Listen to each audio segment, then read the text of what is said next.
పప్పు పాలకూర. పప్పు పాలకూర.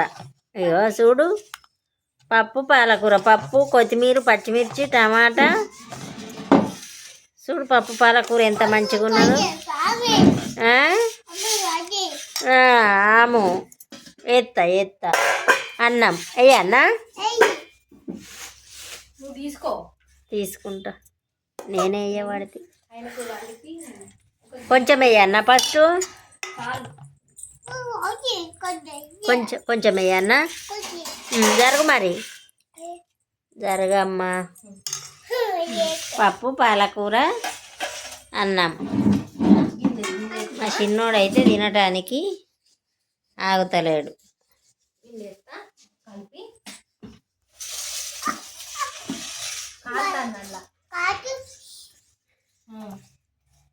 పాలకూర ఇప్పుడు బాగా దొరుకుతుంది కదా, ఇప్పుడే బాగా తినాలి. మంచి బలమాట పాలకూర. ఆకుకూరలు తింటే బాగా మంచిది అంటారు కదా. ఇప్పుడు ఈ సీజన్లో చాలా దొరుకుతాయి. బాయ్ అండి.